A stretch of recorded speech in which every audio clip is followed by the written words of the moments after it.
খাবার দেখে তো আর লোভ সামলানো যায় না। আমরা বাড়িতে বসে গল্প করতেছিলাম, ভাবতেছিলাম যে রেস্টুরেন্টে গিয়ে কিছু খাওয়া হোক। তো জয়পুরহাটের একটা চাইনিজ রেস্টুরেন্টে আমরা আসলাম।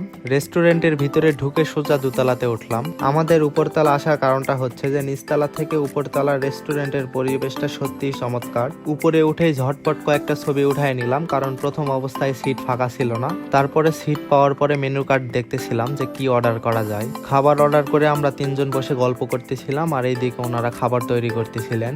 জীবন একটাই, সেটাকে সুন্দরভাবে উপভোগ করতে হবে, টাকা পয়সার দিকে দেখলে হবে না। এই হচ্ছে আমাদের অর্ডারকৃত খাবার। ওয়েটারদের ব্যবহার খুবই সৌজন্যপূর্ণ, খাবার পরিবেশনও সুন্দরভাবে করেছিলেন তারা। রেস্টুরেন্টের ভিতরে সত্যি মনোমুগ্ধকর একটা পরিবেশ ছিল।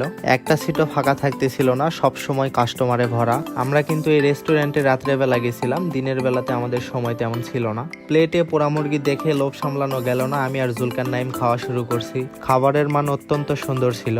আমার দুই পাশে জুলকার নাইম, হোরাইরা ছিল। ওরা বলেছে যেহেতু টাকা দিয়ে নিছি হাড্ডিও রাখবো না, সব চাবায়ে খাবো। আমি বললাম টেবিলে খাবার পাইছো, ধীরে সুস্থেই খাও, চারপাশে মানুষজন দেখিচ্ছে। ওরা বলিচ্ছে মানুষজন দেখিচ্ছে, দেখুক, আগে আমরা খাই। তো কি আর করবো, ওদের বুঝে তো লাভ নাই। আমিও খাওয়া শুরু করলাম।